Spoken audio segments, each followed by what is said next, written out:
Welcome to another episode of the Family Discipleship Podcast. I'm your host, Christian Horstman, and my prayer for you is that the Lord would be pleased to bless this show and use it to provide you as a Christian parent with gospel-centered, grace-driven ideas and encouragement for shepherding your children's hearts and cultivating your family's relationships with Jesus and with each other.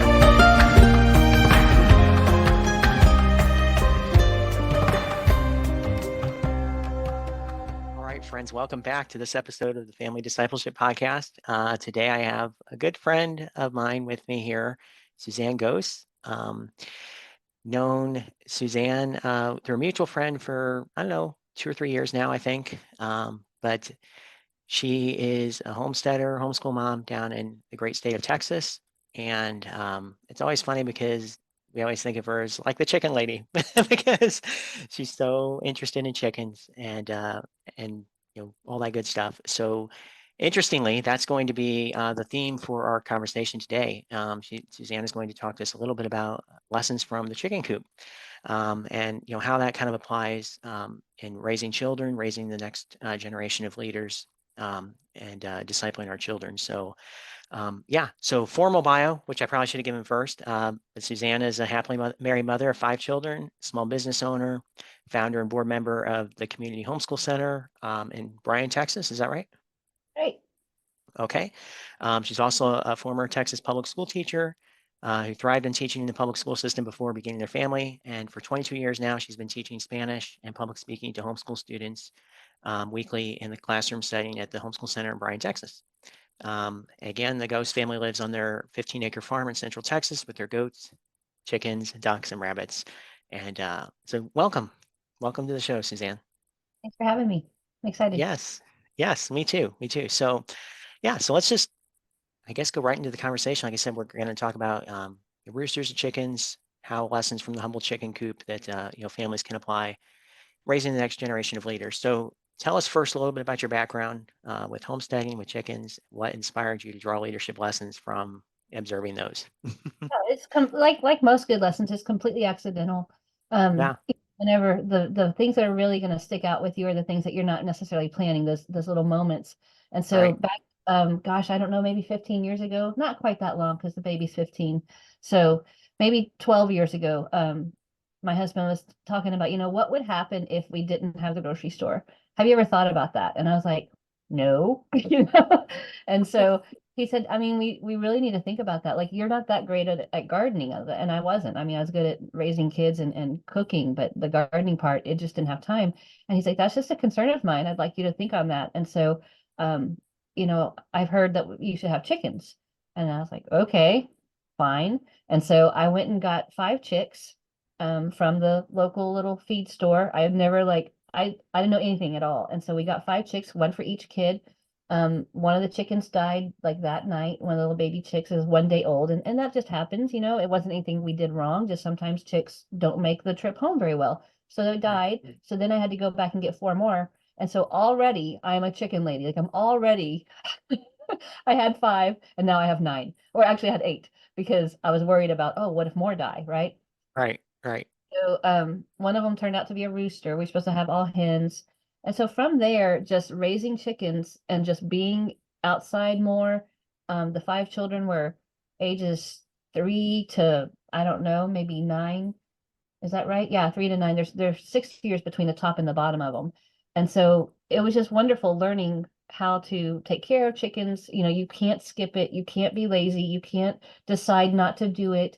This was something that was even more intense than like a pet, because they really are prey animals and they depend on you to care for them. So already from the very first day, we had to provide their heat, their water, their food. They had to not get trampled. So there's so much responsibility from the very first day of owning chickens that already my homeschool world increased in absorption and understanding of character training from the beginning. Right. And something living being dependent on us that we hope later we'll get to depend on for food.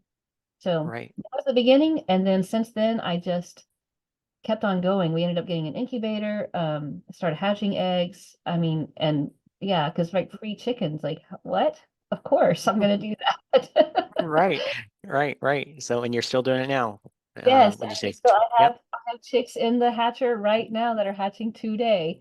And every week Oh, I hatch chicks for other people. So yeah, yeah. if you're interested in self-preservation, being able to provide for your own food, and the Lord does say, tend to yourself, tend to your own needs. Mhm.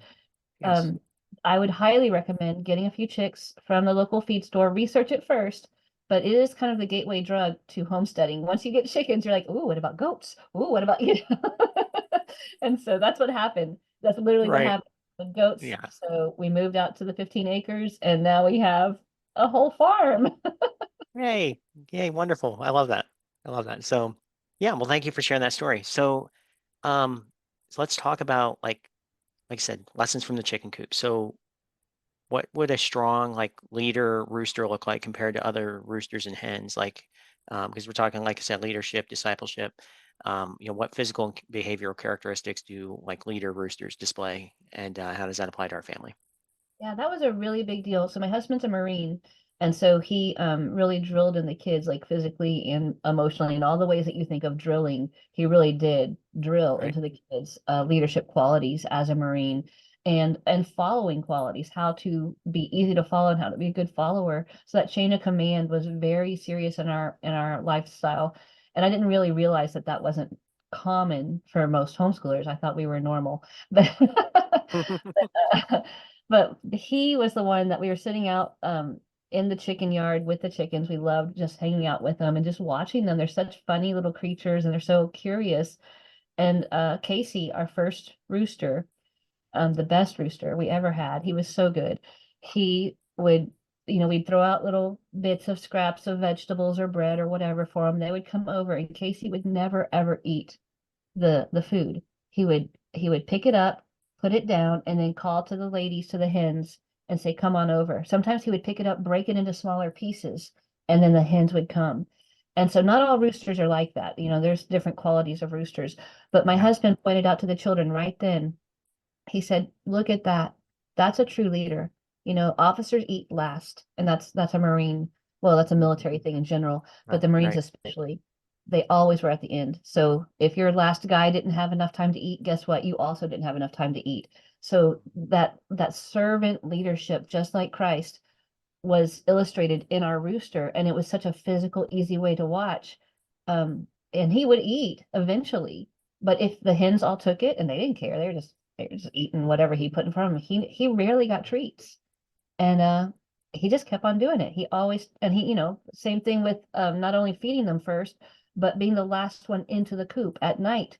He would walk around and he would go around the coop, and I was just like, this is crazy. This is a Yeah. chicken, a bird brain. Yeah. And he never Yeah. went in until he walked all the way around the coop, and waited and made sure every hen was in there, and then he would hop in at the end of it. We lost him because he sacrificed his life for the hens. There were raccoons, and he defended the coop, and he lost his life. But I didn't lose a single hen. I just lost Casey. Wow. Isn't Well, that that's crazy? interesting. Yeah. Yeah. I know. Like, that's not something I would have expected. Like, if, like I said, I don't personally have chickens yet. But it's like, yeah, you would have Now never you thought, will. right? Yeah. Now I want. I know you're They're making me awesome. want them even more. You're making They're me want them even wonderful. more. Yeah. And not all Yeah. roosters are like that. Since then, Yeah. I have never Yeah. had another Casey. I have never had Yeah. like we even hatched because he was gone. I was like, okay, these are all Casey's eggs. These are eggs from the hens that are fertilized by Casey. We've got to hatch all of these because this is the last bit of Casey we have. So I hatched all those eggs. So we had a Casey Jr., looked just like him, and he wasn't half the leader that Casey was. He wasn't terrible, but he was he just wasn't the same. And so I've never had a rooster like that again. So those of you that are like, "Oh, Suzanne said," no, some some will attack Yeah. you. Yeah. Some will totally eat all the food and not do that. But that kind of leadership are years. Yeah. And they got to see that leadership in action from a bird. And so it really challenged them to go, can I be as good a leader as this bird? Yeah. Right. Right. Right. Yeah. No, that's wonderful. Wonderful illustration. So.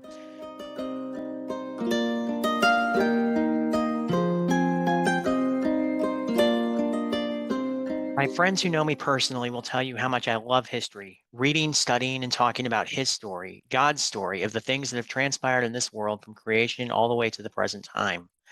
But you know something that really bothers me about a lot of history resources out there? Many of them are written from a secular perspective and leave the reader with the conclusion that man is great and that Jesus Christ is of no account. And for the Christian, this is totally unacceptable, and this false worldview must be demolished.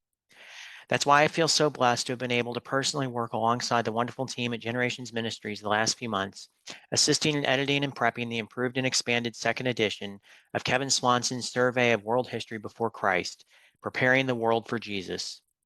This book presents glimpses of the hopeless condition of the world before the coming of Christ the Messiah. It weaves the inspired record of the Old Testament into the archaeology and chronicles of the great empires that rose and fell throughout the ancient world. Amidst the awful failures, tragedies, futilities, and despair of the pre-Christ world, the Lord sent glimmers of hope along the way. Darkness reigned over the earth, but then the light came. Preparing the World for Jesus is the first in a Christian history series that sets Christ, the Son of God, as the central focus in the history of this world. He is sovereign, preeminent, and supremely glorious. There is no other way for the Christian to read history. Jesus alone is the hope of all nations. Having personally worked on the Generations editorial team for this book, I recommend it to your family with all my heart and encourage you to pre-order your copy today. Lord willing, the first copies will be shipping summer 2024. Visit familydiscipleshippodcast.net/history to pre-order your copy today and add Preparing the World for Jesus to your homeschool curriculum or your family bookshelf.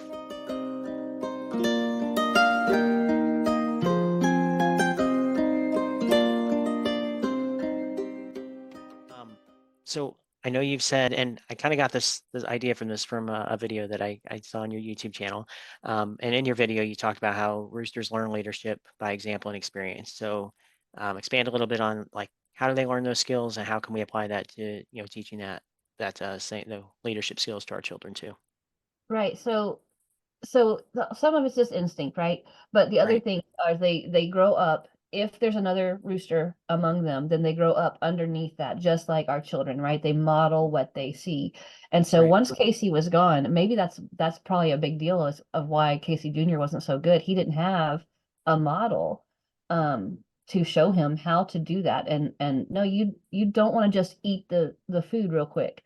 You Right. want to pick it up, make sure it's safe for your hens, put it back down, and then the hens flock to you. I mean, it's so funny, all these little words that we have, Right. the kids flock to you. Well, the hens flock to you Right. um because they want to be fed, and they trust you. And then you also are able to produce, continue to procreate because your hens now trust you. So it's win-win.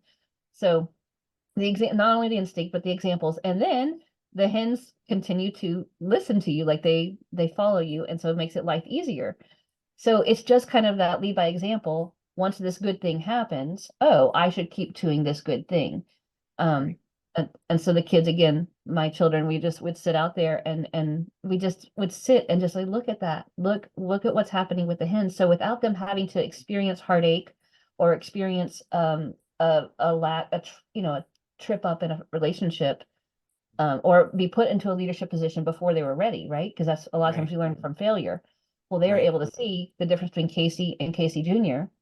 Right. and go, oh, I want to be more like Casey. Casey Jr. is not terrible, but they had grace for him. Oh, well, he didn't have an example, so he's doing as Right. good as he can. So all these little things help them to have grace for others, grace for themselves, and also see this illustration in real life, not on a video show, not from a storybook from the library, but in real life it's acted out. I keep looking to my left because that's where my chicken yard is. So I'm looking out the window and going, there it Yeah. is. Right. These different chickens, they have pecking order. So even when there's not a rooster, the top hen acts as the servant leader. The top hen will not necessarily pick up food, but she will be the one that waits until everybody gets in, things like that. So somebody is gonna rule the roost. You hear all these language idioms, right? They Yeah. all Yeah. Yeah. from farming, because Right. it all happens. Right, right, exactly. Yeah, yeah. It's funny how much I didn't really think about that. So you said that, but like, how much of our language and our lingo, it's like, yeah, it kind of comes from this metaphor. So yeah, that's really funny. So you talked about Casey and how he lost his life defending the coop. Yeah. So how come that's another good quality of a servant leader, sacrificing for others. So Right. how yeah. And is there other ways, like other examples from the coop, like how to cultivate that spirit in our children as well? Right. Absolutely. Yeah. Being vigilant. And so that was a big deal with him. He never, like, okay, if you start losing hens, it's because you're not protecting your coop. You don't have a good boundary. You're not spending time with your underlings, your chickens, your animals, whatever. If you're not out there regularly building a relationship is what it would be in human life form. But with the farm, if you're not out there watching, you can't see the hole in the fence. You can't see, oh, there's a loose board on the coop. And so you have to spend time with the things that you're trying to protect. So as family members, that was a big deal. Oh, we lost however many hens and over however many nights. Well, why is that? Well, that's our fault because we should have seen it. Preventative measures are huge. So having a really good boundary, um, not only keeping predators out, but keeping our chickens in. And Mhm. so giving them enough of a bad consequence to want to keep them in the yard. And they don't like it. They totally want out of the yard. They are not happy. The yard is not fun. They want to go out of the yard. They want to go see what that feather is or what that flower is, what that bee is. They want to get out there. There's lots of curious things out there, and Mhm. we can't let them out because they will die.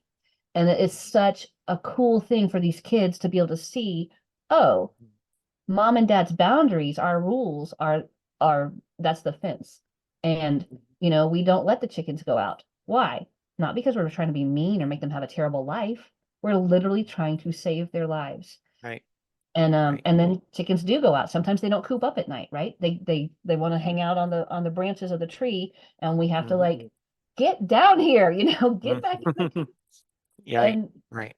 it wants to experience the height and the curiosity and the chicken wants to live life and is Mhm. not happy with you. But if we leave her there, she'll just be a pile of feathers in the morning because the raccoons will come and that'll be that. And she doesn't Right, know. She has like she doesn't trust us, so we have to make her do. And so this right. kind of illustration really helped the children to go, oh, mom and dad do know more than us. And I was like, y'all, and think about this is a chicken that has to trust a human, and Mhm. even though it doesn't want to, how much more is the Lord? Like our brains aren't even if we're looking at comparison of a bird brain to a human brain, it's not Right. even like that's not even a good comparison because the Lord Nope. is, omnipotent and all powerful Yes. and all this stuff. And the kids are like, wow. Mhm. And so as much as that ant, like if an ant is climbing around on the ground, I think that's a little bit better of an idea. The understanding that that ant has of me, that's about my understanding of the Lord. And so these kind of things just help the kids to learn so much more because they're experiencing it on a daily, it's not a unit study and then it goes away. It's every Right, single day they're learning something more, sometimes heartache, but right, outside the boundaries, that's eternal damnation in chicken world, right? And then right. Yes, yes, yes. Amen. Amen. Yeah, it's funny. Like you said that. I mean, me not having chickens to study like that. It's like, I totally see this. I feel like I'm learning so much just by hearing you talk about it. So yeah. So any other like key leadership principles that you might have learned from your chickens that families can apply in a family situation? Yeah, paying attention to the warning signs. So that's something else Casey would do. And our roosters too. Like if you hear noises coming from the coop, if a rooster is squawking and making noise, or the hens are squawking and making noise, there's different types of calls. Sometimes they're just calling, they're like, hey, I laid an egg, I laid an egg, I laid an egg, and that's all they're doing. And then there's nothing Right, bad happening.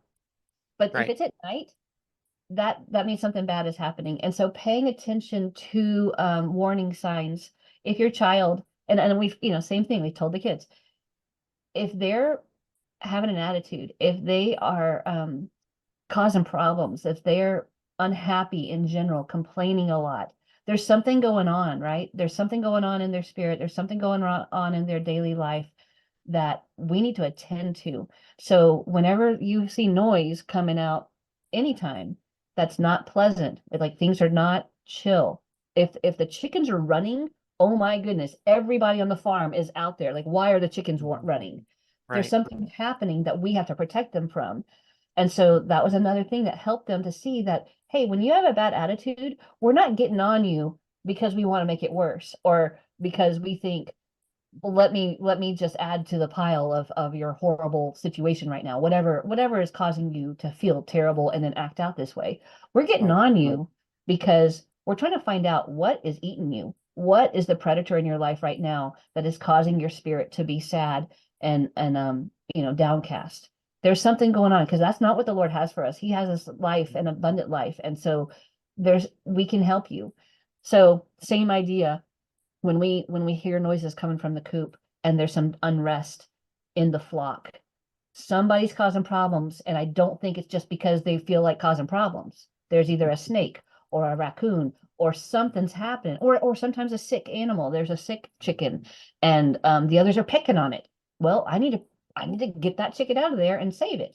So noise um is not okay. And so if you hear noises coming from your kids and from your especially your preteens and your teenagers, that's not just normal. Like, I mean, yeah, it's normal because they're growing and there's hormones, but it's not to be overlooked. It's not to be whatever, just get through it.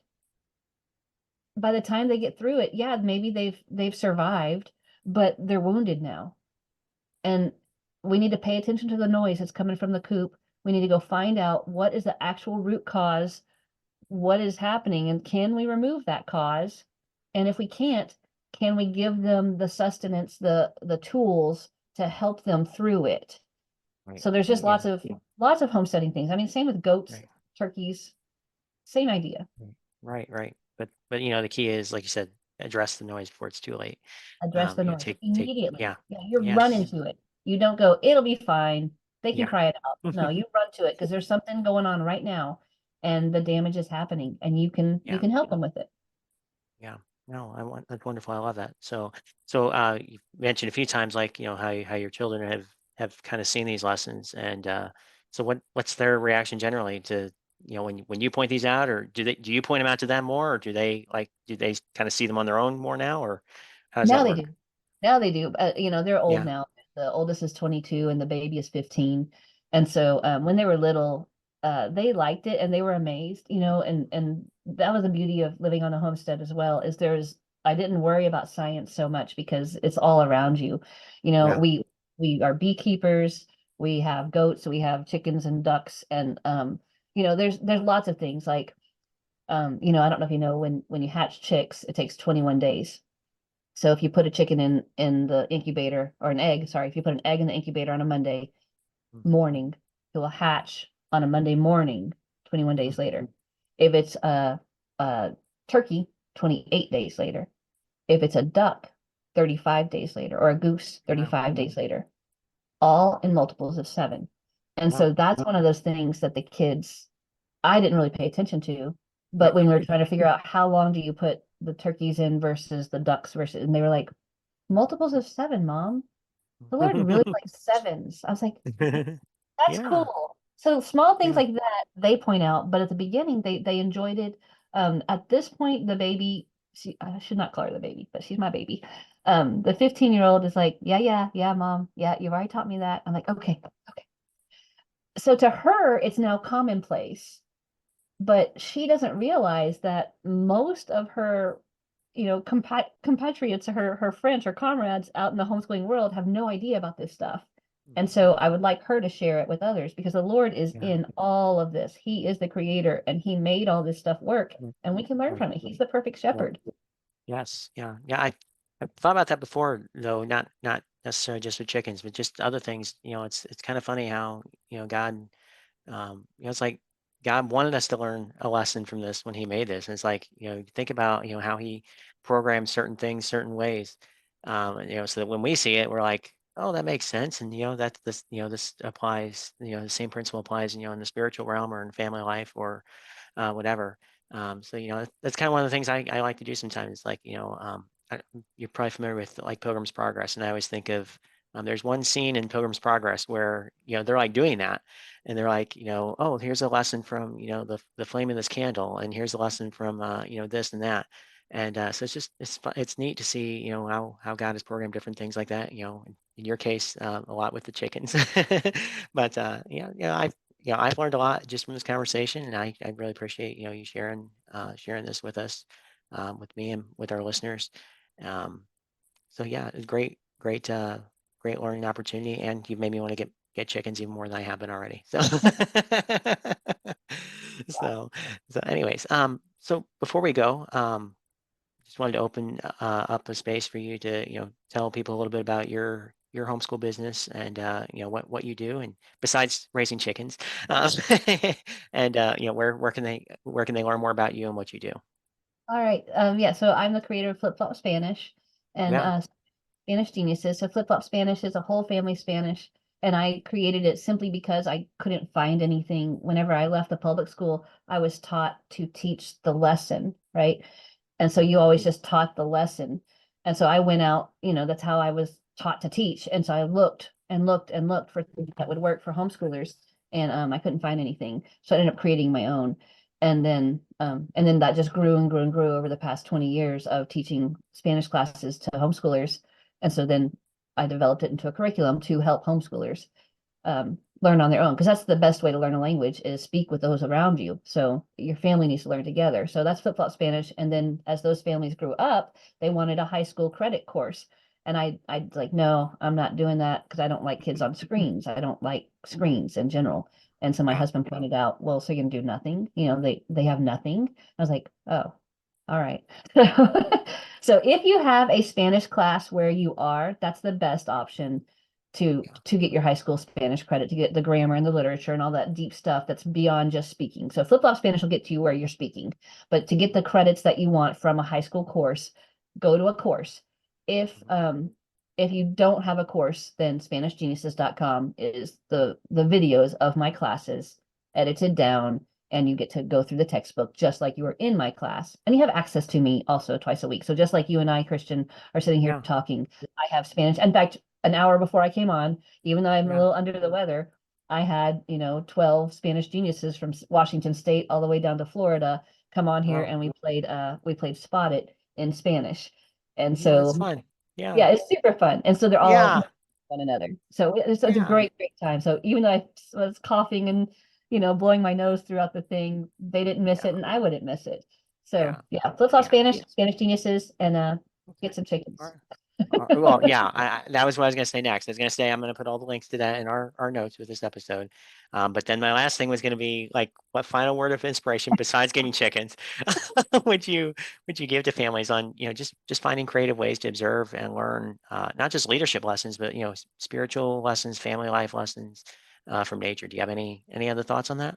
Yeah, I think the biggest thing is being in nature, go outside and make sure you go outside every day if at all possible. A lot of times we've gotten to where our screens are in front of us and we're inside and it's comfortable and we don't go outside. But if you just go Yeah. and sit and don't have an agenda all the time, just observe.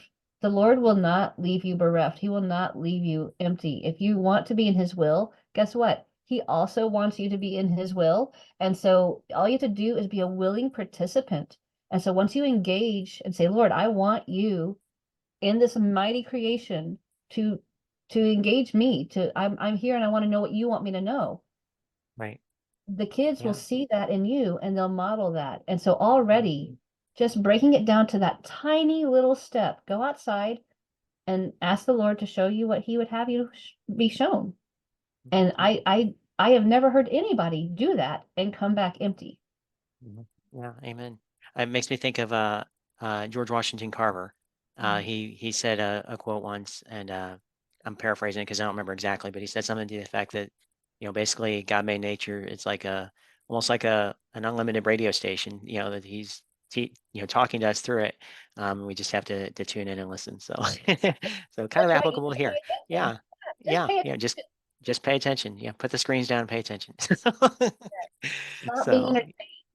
Try yeah, not to be yeah, entertained. Just observe. yeah, I think yes. that's most of homeschooling on it, honestly. Just observe and you'll Mm, learn because you can't help it, mhm. right? Right, right. It's you're surrounded with it in life. So anyways, well, thank you so much, Suzanne. It was wonderful having this conversation with you. And I hope that our listeners are inspired as much as I am to get chickens and get out in nature and listen for the Lord's lessons that He's teaching us through all those things. So thank you so much, and we'll have you back again sometime. And until then, you have a wonderful day and God bless. All right, you too. Thank you.